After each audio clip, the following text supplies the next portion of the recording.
যার রাজ্যে খাইমা তাকেই বলি চোর, এ যেন তারই বহিঃপ্রকাশ। তৃণমূলের বিধায়ক হয়ে খোদ তৃণমূলকেই দাঁড় করালেন কাঠগড়ায়। বর্তমানে পথশ্রী প্রকল্পের চালু করেছেন মুখ্যমন্ত্রী মমতা বন্দ্যোপাধ্যায়। এদিনের মঞ্চ থেকে বলেন, আমরা বুক ফাটিয়ে বলি উন্নয়ন করব, কিন্তু বার্ধক্য ভাতার কথা বললে আমাদের এড়িয়ে যেতে হয়, লুকোতে হয়। পাশাপাশি দীর্ঘদিনের বেহাল রাস্তায় চোখের সামনে দেখেছি গাড়ি উল্টে পড়ে যাচ্ছে, কিন্তু গাড়ির কাঁচ তুলে অ্যাভয়েড করে চলে যেতে হয়। তার এমন বিস্ফোরক মন্তব্যে সরগরম রাজনীতি। সরকারি মঞ্চে সরকারি প্রকল্পের উদ্বোধন অনুষ্ঠানে খোদ বিধায়কের কথায় তোলপাড় শাসক এবং বিরোধী দল। মুখ্যমন্ত্রীর পথশ্রী প্রকল্পের উদ্বোধন অনুষ্ঠান মঞ্চে বেফাঁস মন্তব্য নন্দকুমার তৃণমূলের বিধায়কের। আমরা সবাই জানি, কিন্তু আমরা বলবো এই পথশ্রী রাস্তাশ্রী প্রকল্প আমরা যারা আছি আমাদের সবাইকে কিন্তু লক্ষ্য নজর করে কাজটা করে নিতে হবে, এটি মূল কথা। এবং সেই জায়গায় আমরা যেন সবাই এটি লক্ষ্য নজর রাখি। উন্নয়ন তো সারা বছর ধরেই হচ্ছে। নন্দকুমার যাবেন একটি রাস্তাতে, ডিএম সাহেব বলেছেন নিয়ে যাবেন একটা রাস্তা, দীর্ঘদিন ধরে সেখানে খুব খারাপ অবস্থা। এটা সেটা বলতে পারেন ব্লক, বিধানসভা এবং জেলার একটা খুব গুরুত্বপূর্ণ রাস্তা, সেটা হচ্ছে না। এবং সেই রাস্তাটা যদি একটু দয়া করে দেখেন তাহলে বোধহয় ভালো হয়। আমরা বিভিন্নভাবে চেষ্টা করেছি, ডিএম সাহেব আগে ডিএম সাহেবও চেষ্টা করে গিয়েছেন।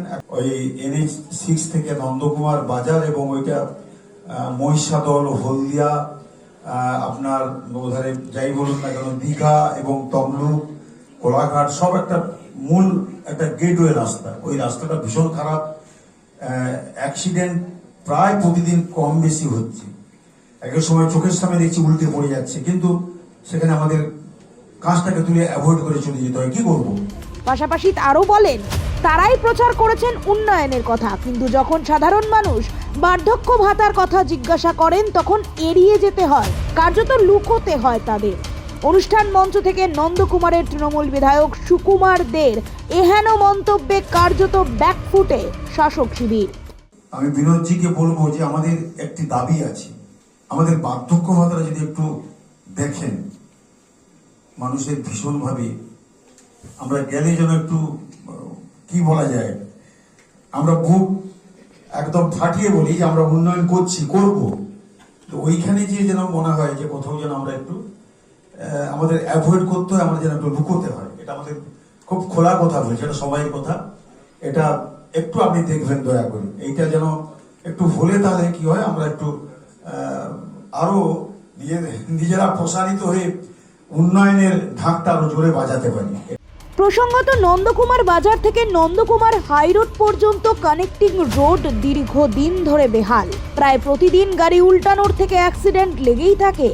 ধুলোর জেরে অসুস্থ হয়ে পড়ছেন স্থানীয়রা। সেই রাস্তার কাজ করতে পারছেন না বিধায়ক, এমন দাবিও করেন এদিন মঞ্চ থেকে। পরে সুকুমার দে অবশ্য বলেন, ওই রাস্তা মেরামত করতে 7 কোটি টাকা প্রয়োজন। এখন শুধু মেরামত করে দেবেন, পরে পুরোপুরি যাতে সারানো হয় সেই ব্যবস্থা করবেন। রাস্তা মেরামতির জন্য সময়সীমা চেয়ে নেন 10 দিনের। তবে স্থানীয় মানুষজনের দাবি, বিগত 10 মাসের বেশি ধরে রাস্তা খারাপ। বিধায়ক নিজেই লাফিয়ে লাফিয়ে রাস্তা পার করেন দিনে 12 বার। বিধায়কের 10 দিনের রাস্তা সারানোর প্রসঙ্গে বলেন, 5 বছরে ঘুম ভাঙেনি, 10 দিনে কি ভাঙবে? কি বলবো, বিধায়কের 12টা অঞ্চলে 10টা অঞ্চল নন্দকুমার হাইরোডের ওপাশে। স্যার সারাদিনে মিনিমাম 24 ঘন্টার মধ্যে 12 ঘন্টা যাতায়াত করে এটা দিয়ে। উনিও তো লাফি যাচ্ছেন, ওনার কোনো নেই, কি আর নেই। না না না, ওদিকে উনি মাথা ঘামাচ্ছেন। জনগণের কি করবে না করবে সেই নিয়ে মাথা ব্যথা নেই না।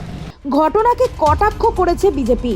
জেলার বিজেপি নেতা সুকান্ত চৌধুরী বলেন, আপনারা 14 বছরে 14.5 বছরে পারলেন না 10 দিনের মধ্যে রাস্তা ঠিক করে দেবেন।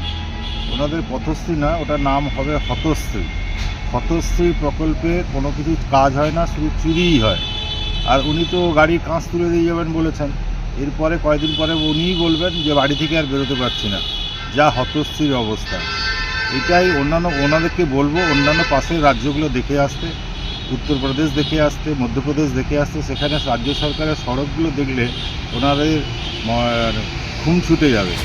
বর্তমানে পথশ্রী প্রকল্প নিয়ে কার্যত এভাবেই কাদা ছোড়াছুড়ি বাকবিতণ্ডা হয়ে দাঁড়িয়েছে শাসক বিরোধী পক্ষে।